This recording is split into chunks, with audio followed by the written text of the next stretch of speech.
Greetings, everyone. This is Rock and Roll Spot Connection with the comic book roundup. We've covered this week's Marvel books. Now it's on to this week's non-Marvel books, starting with Something Is Killing the Children, number 19, from Boom Studios. Where we left off in our flashback arc, young Erica had been brought to the House of Slaughter after having been rescued by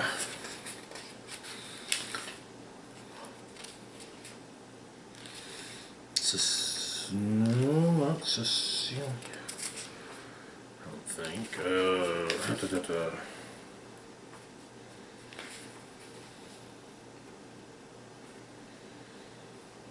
Jessica, yes.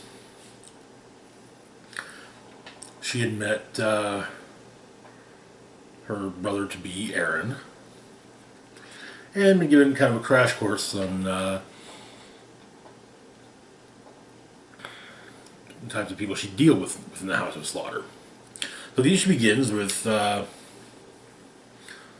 couple of the White Masks picking on Aaron in his bed, at knife point no less, when Cecilia comes in and basically tells them to stop and never do it, and to never do that again. But Cecilia's there to take Aaron to the farm to meet with Erica when she's done taking her test. When she's done, if she survives her test.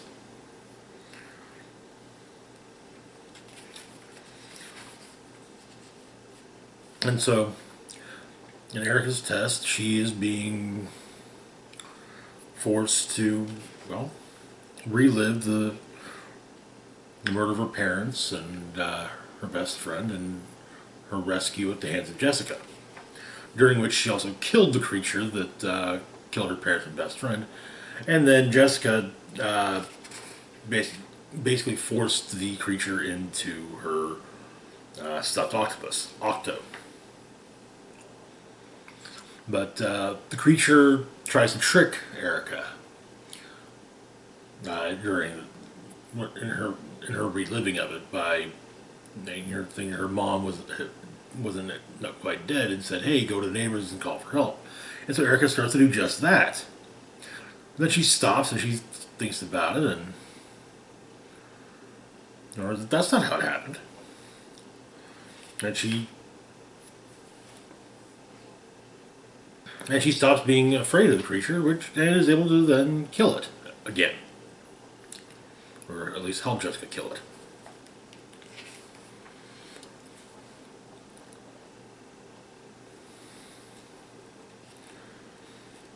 And so, she survives her test, and when she wakes up and finds herself alone, and Octo simply tells her that they thought that Erica was going to die, so they left her. That is where the issue ends. This is actually an arc I was hoping we would get fairly soon, and yeah, I mean, we're a little less than 2 years into the series, but still, the first arc after the initial and major first year plus long arc. So, hey, not bad, not bad. Good stuff. And, I should have included the Free Comic Book Day book, House of Slaughter book with it. Oh well. I'm trying to do that next month then. But anyway, moving on to our next book, we've got Detective Comics number 1042.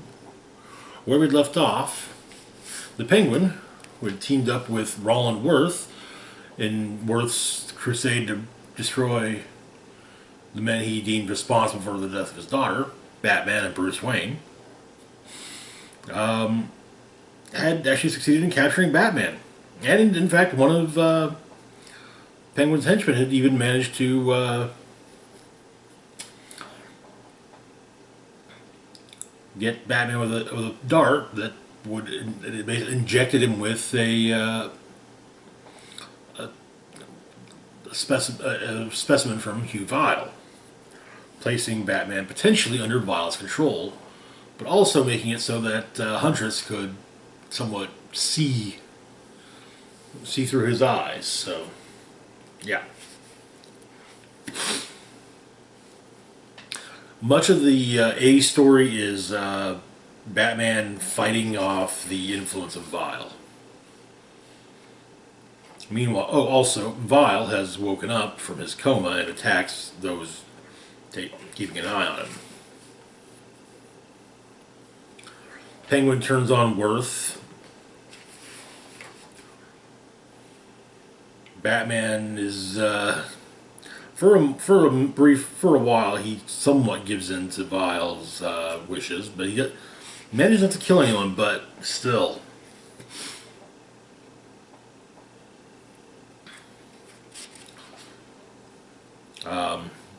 he pounds on Worth, who does fall, but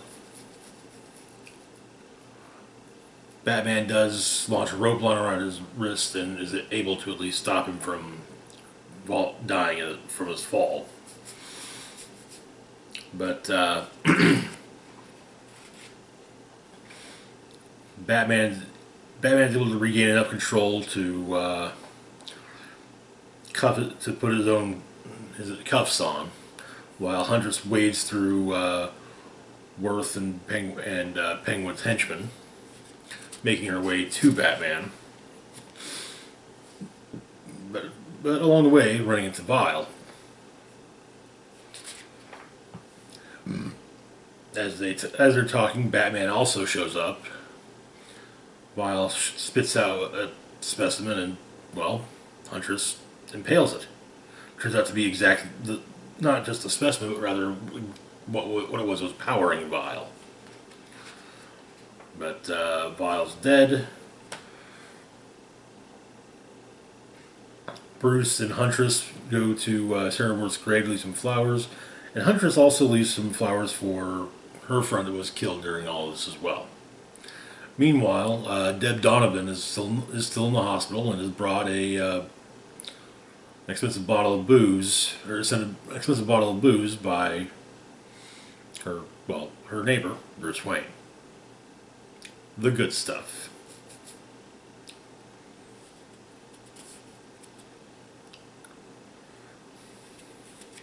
Which then, during the autopsy of Vile, however, it appears his body is filled with eggs, which roll away, potentially into a drain in the autopsy theater.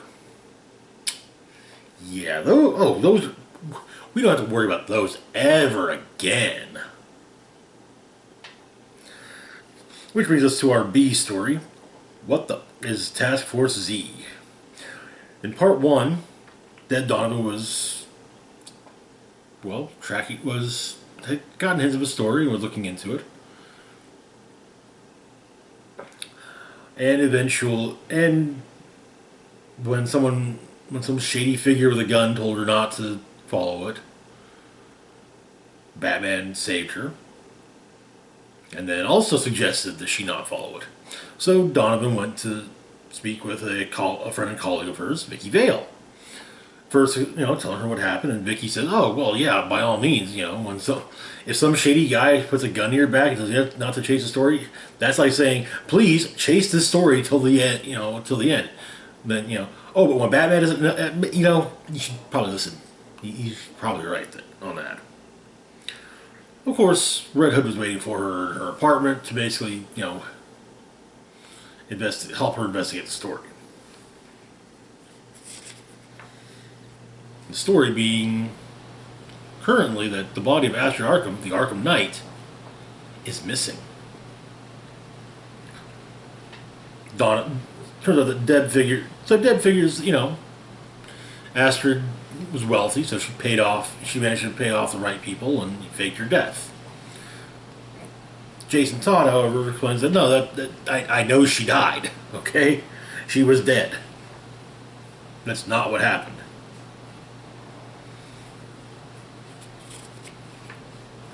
But her and she does get some information. Someone in the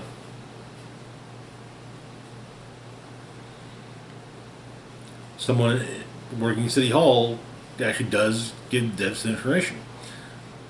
People are being told to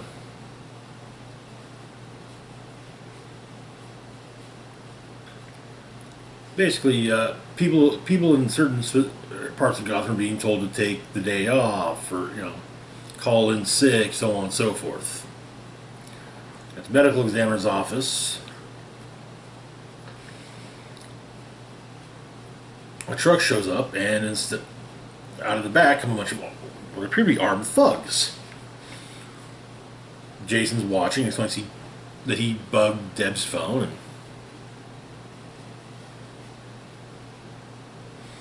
and they watch as the armed thugs drag out some of the bodies.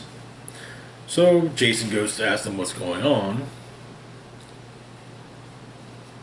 and Deb decides to call the police. However, in the midst of making the call, someone smacks her in the back of the head with a baseball bat. And that is where the issue ends. Amusingly entertaining B story. It's Rosenberg. It's Rosenberg writing yet another human train wreck. Actually, kind of sort of two human train wrecks, but different types. And the A story was great too. Good wrap up. Bring us right in, basically getting things all nice and tied up with a bow, and just in time for the Batman crossover that kicks off next month. Fear State. We will have an event recap on video on that before the end of the month, with kind of the quasi prologue issues that came out this month. There's some more information to add to that, which I'll be bringing up in the video itself. Anyway, moving on to our next book, we've got Harley Quinn number 6. Where we left off, Harley had kind of, what's the word I'm looking for? Humiliated Hugo Strange, who was trying to cure the clowns using a strange cocktail of drugs that he was getting from Alleytown. So, Harley goes to Alleytown. The entire issue, for much of the issue, is actually about her thought, her opinions on cats. She's more of a dog person. Well, more of a dog person. Well, actually, to be honest, more of a hyena person. But she kind of likes the idea of an animal loving her unconditionally. The cat cares. You've earned that love. But when Harley gets to Alleytown, well, there's that whole siege thing going on. The magistrates are being the magistrates, but Catwoman saves her from them. They talk. She explains what's going on,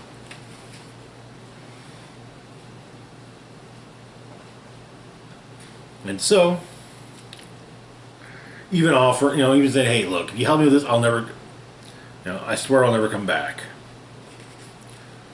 But so they question someone back at state headquarters in Gotham.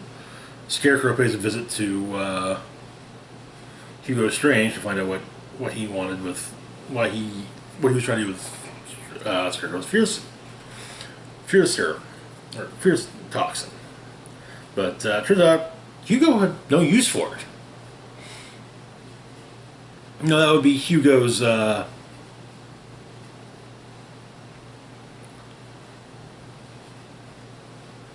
partner of sorts, keepsake. He basically has a costume made up of bits and pieces of various Gotham criminals' costumes. Yeah, he basically offers, and he says, hey, we should, he tells Scarecrow, you and I should take over the city and rule together. And sort of like, wow, and people say I'm crazy. But yeah, Scarecrow shows his disdain for, makes his disdain for Keepsake quite clear. Also, Keepsake was working on modifying the fear toxin, which, yeah. So, Harley and Catwoman find where the drugs are coming from. They go in, fight the bad guys. stop the shipment from going out. But one of the former orderlies from Arkham, Lockwood, tosses one of the vials of fear toxin at Catwoman. However, Harley pushes her out of the way, and it gets her right square in the face.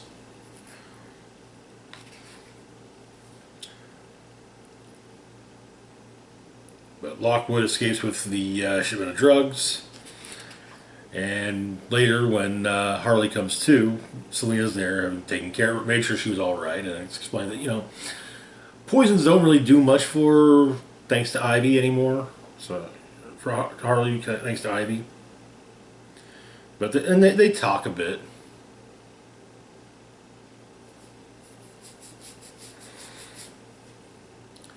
And Catwoman's glad to see that Harley is truly trying to, be something of a hero. But Selina states that she's just on a different path. And Harley says, she's getting pretty used to giving out apologies, and she owes Selina a lot. And she hopes that one day she can earn Selina's trust.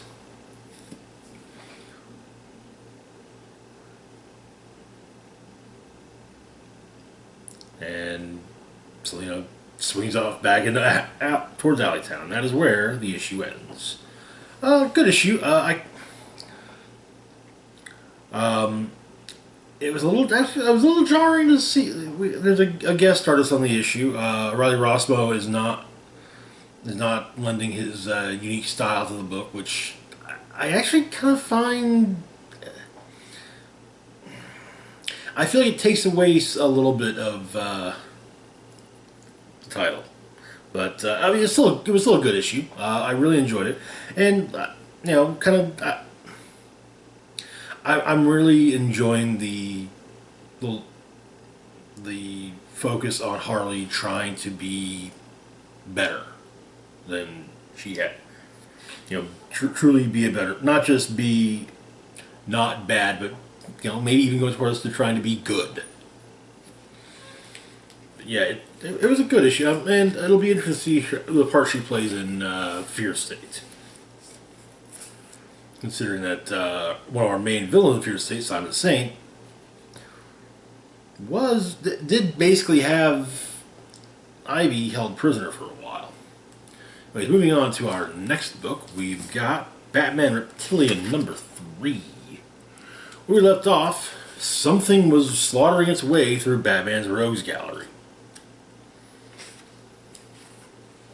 As the issue begins, it turns out that the only big names left are Joker and Croc. Joker has apparently has been recruiting all the help he can. Croc kind of just gone off the grid. But now there are the questions. Is he genuinely a reptile? There's a hormone, basically. The reason this comes up is that there's a hormone that's been showing up in the victims of the ones sought out by the creature, not the collateral. And it's apparently closest in character to the estrogen of a large reptile, like say a pregnant crocodile. And so the question is, various questions come up about Croc. Is he a reptile genuinely? And Batman says the trouble with Croc is he doesn't know his own story. There's a skin condition, the hateful child-eating ant, and so on. His physiology is heavily reliant on man's reptilian ancestry, but where is he from? Where was he born? Where was he found? What, in fact, gave birth to him? Is he a mutated human being or a mutated lizard? Or, as Alfred posits, is he his very own species? But Batman goes back out on patrol and gets the call that Joker's popped up.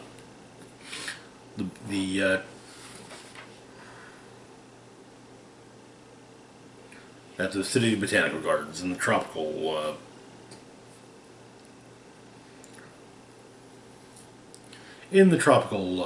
house. So Batman goes to investigate. gets a hold of his man inside Joker's gang, basically, hey, the guys near the henchmen near you, shoot them all in the legs in about 20 seconds. But Batman comes in, takes out most of the hench people, has his man escort the hostages that Joker's got outside. Joker and Batman have an argument throughout, arguing with one another. Batman even, with Joker thinking that it's Batman who's actually killing everyone. But Batman says, how does that sound anything like me? How does that make any sense? But the thing about not making sense is that Joker doesn't make sense either. But they fight a bit. Joker gets away. And ends up right in the clutches of the creature.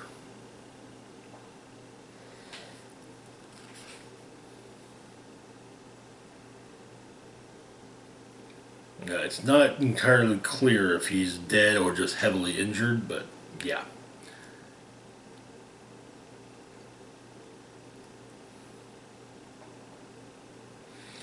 But he's carted away to apparently the county slammer from here on. That is where the issue ends. The book looks amazing. It's just, I don't know. And this is Batman and Alfred are both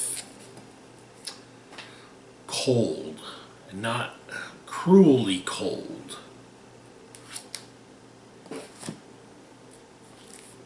Alright, moving on to our last book of the week, Superman vs. Lobo, Book 1.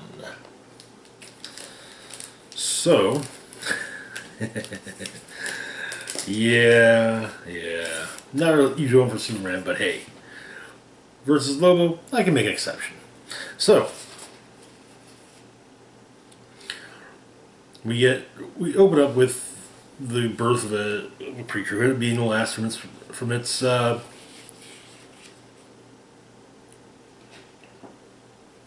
world.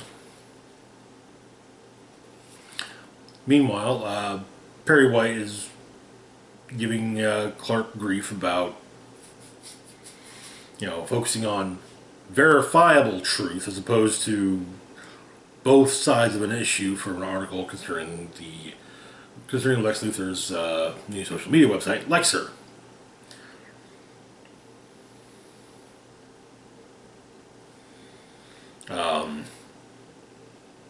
But a research platform, an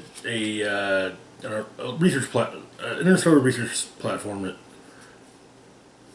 that is in distress, according to Martian Manhunter. So Superman goes to check it out.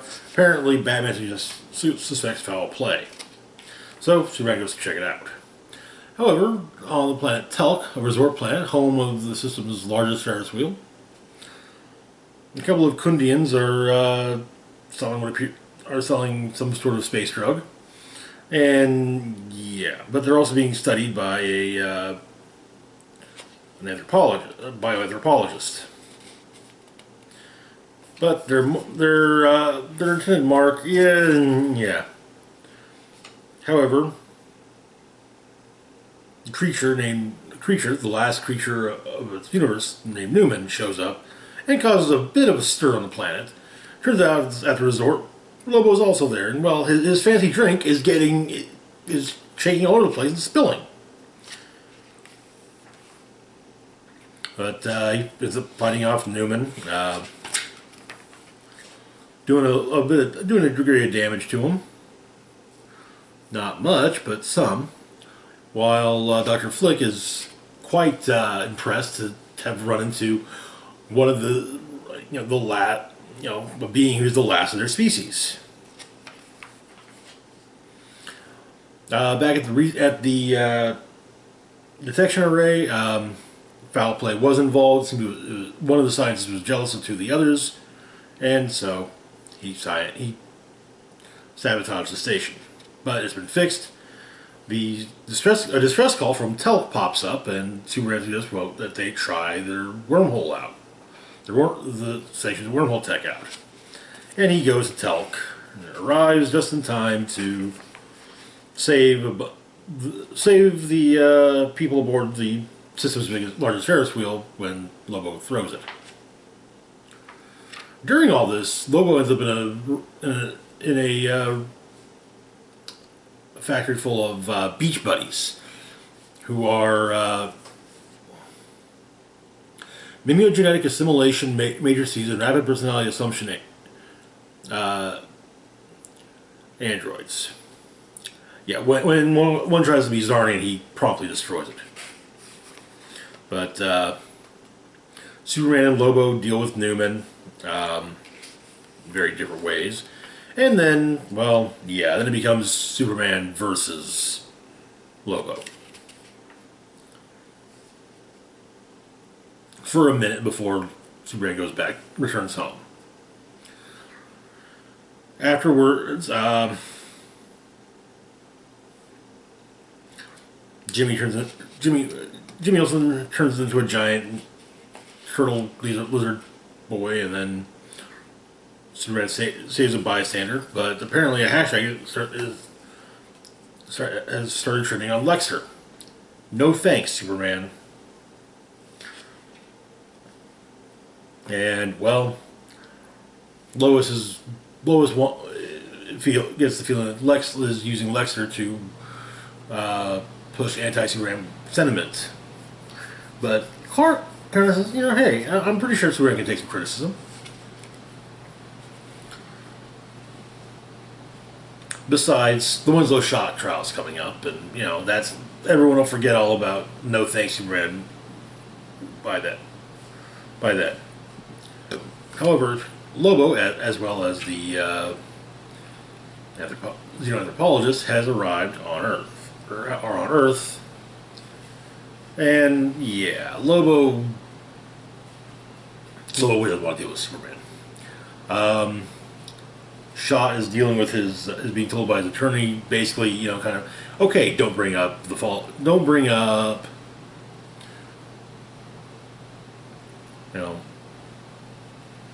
talk about kids, wagons, dolls, little green soldiers, and none of the creepy little baby voice.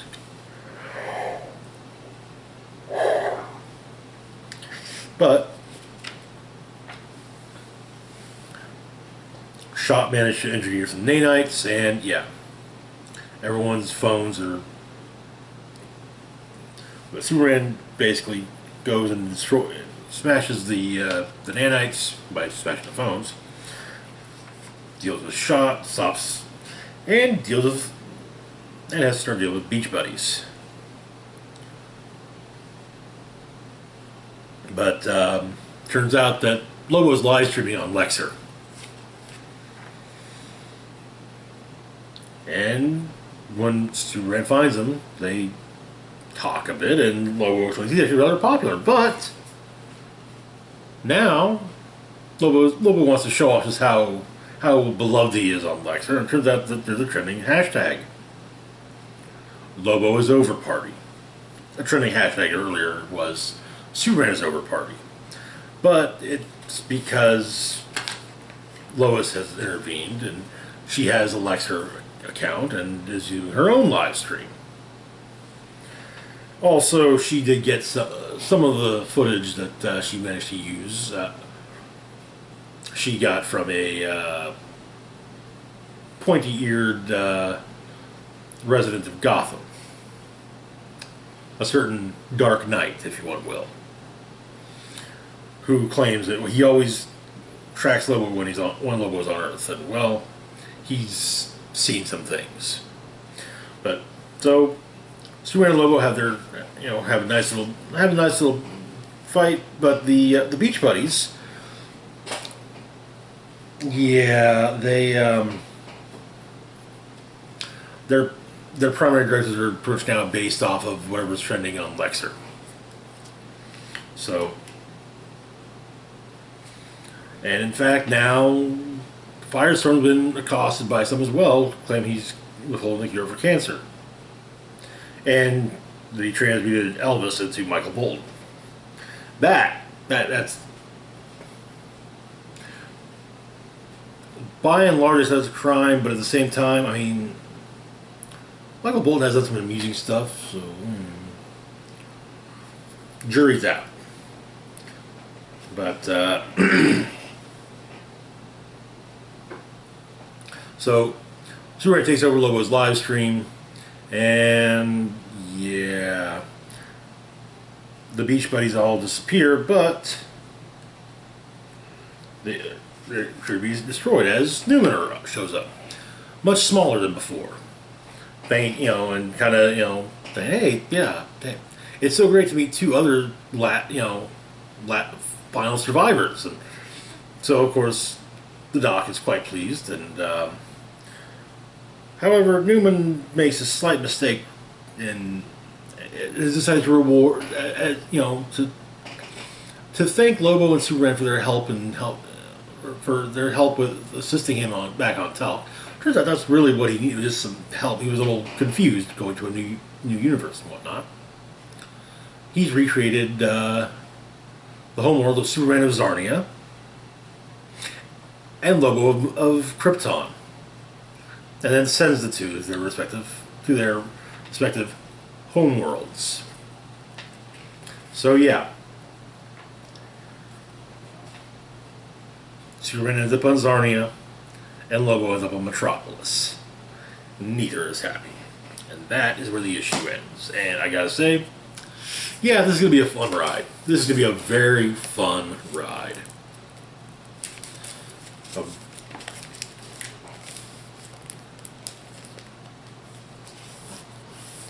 But that's going to do it for this week's roundup. Excuse me. As always, feel free to like, share, and subscribe. Links to my Facebook, Twitter, Patreon, and PayPal can be found in the description box down below. This is Rock and Roll Spock signing off, saying live long and rock hard.